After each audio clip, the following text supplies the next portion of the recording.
नमस्कार प्रिय दर्शकों, हाजिर हूं मैं आज जिस विषय पर हमारी चर्चा होगी वो एक सार्वजनिक प्रश्न भी है। धन, जन्म कुंडली का दूसरा भाव। हम जो भी कार्य कर रहे हैं उसका उद्देश्य अगर देखें तो अंततोगत्वा धन ही है। अब मानव का स्वभाव है कि पहले उसे धन चाहिए होता है, धन मिल जाए तो फिर नाम मान सम्मान चाहिए होता है, ये दोनों मिल जाए तो फिर कुछ और चाहिए होता है। आजकल लोगों को मोक्ष चाहिए होता है।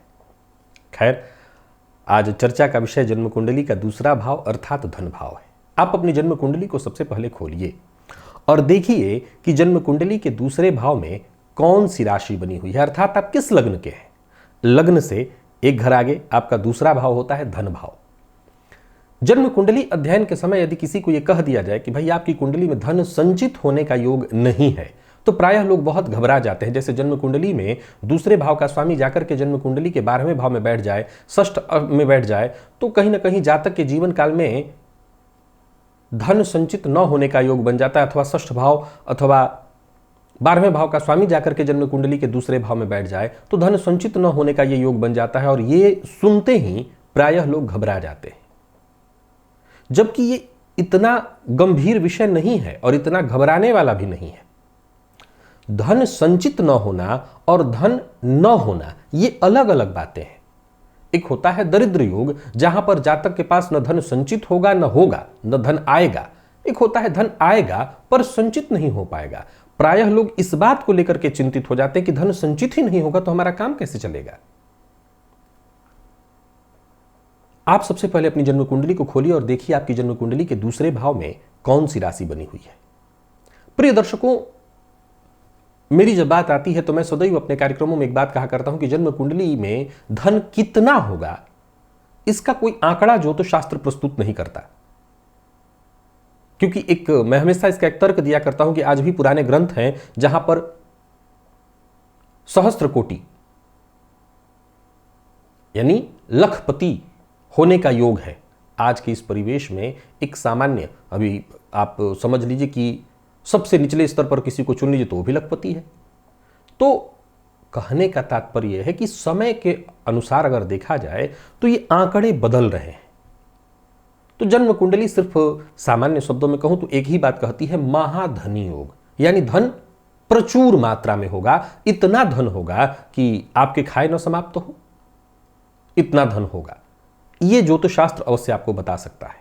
लेकिन आंकड़ा, प्रायः लोग पूछते हैं कि मैं बिलियनियर बन पाऊंगा, मिलियनियर बन पाऊंगा इत्यादि, इस तरह के आंकड़े ज्योतिष शास्त्र कभी नहीं बताता। खैर, हमारा आज का विषय है जन्म कुंडली का दूसरा भाव और दूसरे भाव में बनी राशि चिन्ह या राशि। प्रिय दर्शकों, यह बड़ा सरल तर्क है कि यदि जन्म कुंडली के दूसरे भाव में चर राशि बनी हुई हो, चर राशि अर्थात मेष, कर्क, तुला और मकर, ये चारों चर राशियां हैं। तो यदि जन्म कुंडली के दूसरे भाव में चर राशि बनी हुई हो तो ऐसे जातक के पैसे आएंगे और चले जाएंगे, वो टिकेंगे नहीं। ये इस बात की सूचना है। अब बहुत आसान है समझना। यदि जन्म कुंडली मीन लग्न की हो तो दूसरे भाव में मेष राशि बन जाएगी। तो उस अवस्था में ज्योतिष शास्त्र का कहना है कि भाई यहां पर चर राशि बनी हुई है, धन आएगा और चला जाएगा। मैं आगे और बाकी के ग्रह स्थितियों से भी सूत्र को समझाता हूं। वहीं यदि आपकी जन्म कुंडली मिथुन लग्न की है तो दूसरे भाव में कर्क राशि होगी, अर्थात धन आएगा और चला जाएगा।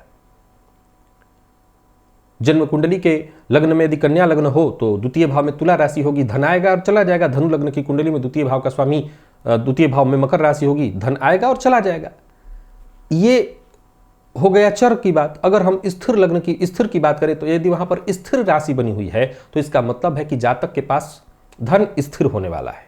और द्विस्वाभाविक राशियों के बारे में मैं इतनी चर्चाएं कर चुका हूं कि आप जान गए हैं कि राशि की जो स्वभाव है उसके अनुसार ही वहां की धन की स्थिति होगी। चर राशि है तो धन आएगा और जाएगा, स्थिर राशि है तो धन आएगा और स्थिर होगा, और द्विस्वाभाविक राशि है तो आएगा, रुक भी सकता है, नहीं भी रुक सकता है।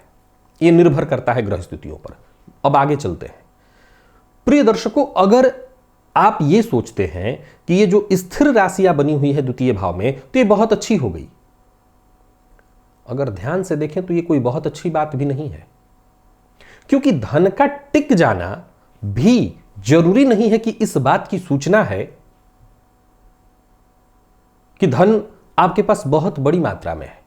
संभवतः कई बार ऐसी स्थिति में यह देखने में आता है कि ऐसे जातकों के पास स्थिर संपदा के रूप में उनको पैतृक संपत्ति मिल जाती है, बल्कि वो अपने स्व उपार्जित भुजा बल से उतना धन अर्जित नहीं कर पाते जितना कि उनको चाहिए। जबकि वहीं पर चर राशिगत ये जो चर राशियां बनी हुई हैं जन्म कुंडली के द्वितीय भाव में, वो कहीं ज्यादा बेहतर धन अर्जित कर लेते हैं। तो अब जरा बताइए कि धन आएगा और चला जाएगा वो अच्छा है, या धन टिका रहे और संभव हो कि बढ़े ही ना। अगर आप ये प्रश्न सदैव पूछते हैं, मैं अब बाकी अभी और है, अब ऐसा है कि कई जो स्थिर राशि जिनका है उनको बुरा लगेगा कि तब तो फिर मेरे पास ऐसी स्थिति आ जाएगी कि मैं कंगला रह जाऊं।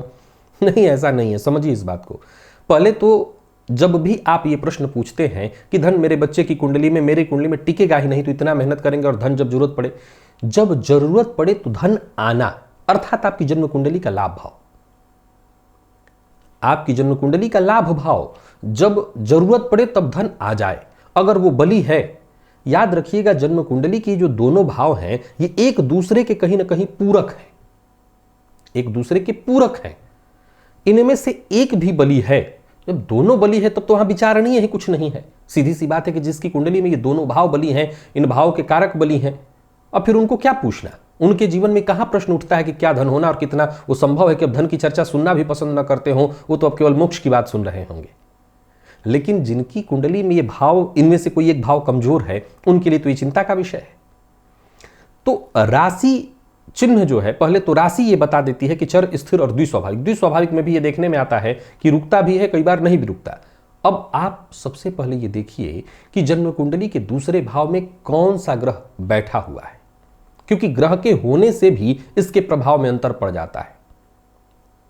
जैसे शुभ ग्रह की दृष्टि धन को संचित कराती है और पापक ग्रह की दृष्टि धन का नाश कराती है। अब यहां पर एक और बड़ा प्रश्न खड़ा हो जाता है कि भाई, जब शुभ ग्रह की दृष्टि होगी तो धन संचित क्यों होगा, और पापक ग्रह की दृष्टि होगी तो धन का नाश क्यों होगा। असल में यहां पर ज्योतिष शास्त्र ने ये जो पॉइंट रखा है कि धन नाश होगा और धन संचित होगा, सिंबल है। क्या मतलब?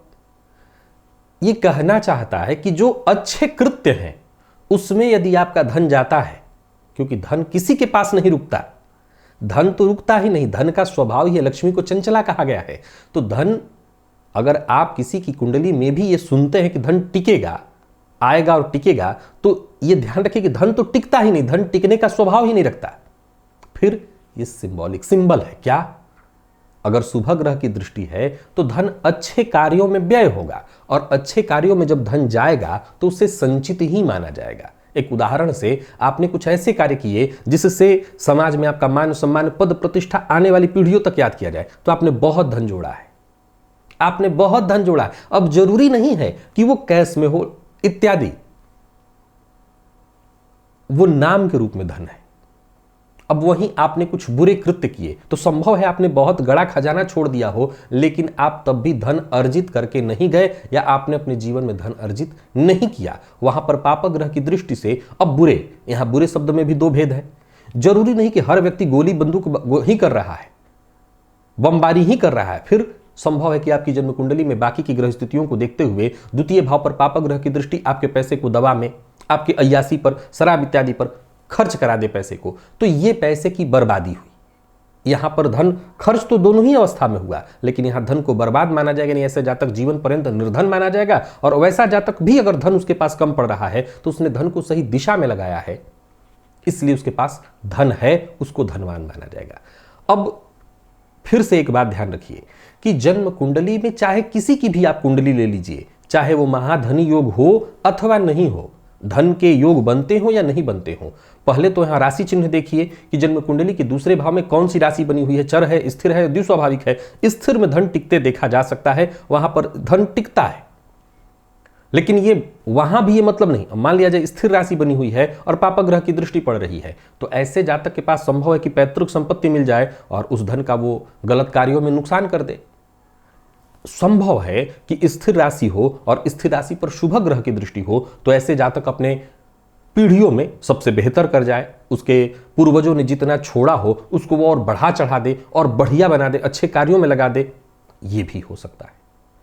तो आगे से जब भी आप ये जन्म कुंडली को खोल करके देखें कि धन की स्थिति कैसी है, तो इस बात को लेकर के मत चिंतित हो कि धन संचित नहीं हो सकेगा। सबसे ज्यादा जरूरी है यह समझना कि धन किस दिशा में जा रहा है। संचित न भी हो कोई फर्क नहीं पड़ता, क्योंकि संचित किसी के पास नहीं होता। दिशा, धन की दिशा यह तय करती है कि आप कितने धनवान हैं।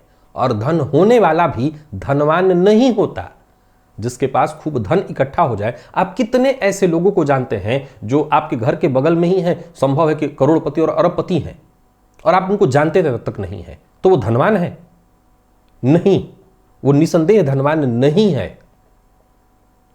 धनवान होने का पहला मतलब यह भी है कि साथ साथ मान सम्मान जुड़ जाए, आपको लोग जाने। और वो कब होगा? जब आपके धन सही जगहों पर खर्च हो। तो धन हर स्थिति में किसी के पास भी टिकता नहीं। जब आप ये प्रश्न उठाते हैं कि मेरे बच्चे की कुंडली में तो धन फिर टिकेगा ही नहीं, तब फिर ये कैसे इसका जीवन चलेगा?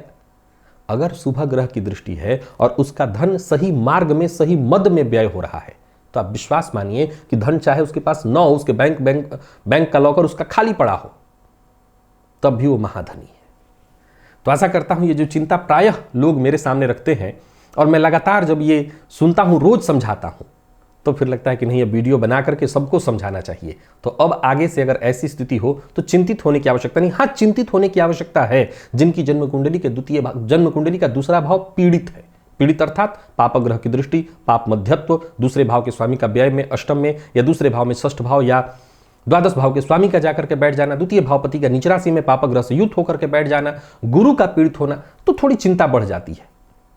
फिर ऐसी स्थिति में क्या किया जाए? ऐसी स्थिति में हम क्या करें? तो जिनकी कुंडली में ऐसी स्थिति उत्पन्न हो गई है, वो कहीं ना कहीं ये बात, ये भी सिंबॉलिक है। ऐसा नहीं है कि आप कल उठेंगे और जाकर के धन को स्वाहा कराएंगे। फिर तो आपके धन को सही दिशा देनी होगी। ज्योतिष शास्त्र आईना है, वो आपको सदैव बताता है कि क्या करना है, किस दिशा में करना है और कैसे करना है। तो प्रयास करिए। जब पहले ही तय हो चुका कि आपका धन संचित नहीं होने वाला है, धन नुकसान को जाएगा, तो आप अपने धन को संचित करना, सन्मार्ग पर लगाना, आप ये प्रयास शुरू कर दीजिए। निसंदेह आपका भी धन बढ़ जाएगा। महाधनी योग न होते हुए भी महाधनी योग हो जाएगा। आशा करता हूं आज का ये विषय, जो प्रायः बहुत दिनों से लगातार कुछ लोग प्रश्न उठाते जा रहे थे, मैं कहा एक साथ सबका जवाब दे दिया जाए, तो आपकी ये जिज्ञासा, आपकी ये चिंता दूर हो गई होगी। आज के लिए बस इतना ही। इजाजत दीजिए, पुनः मुलाकात होगी। तब तक के लिए नमस्कार।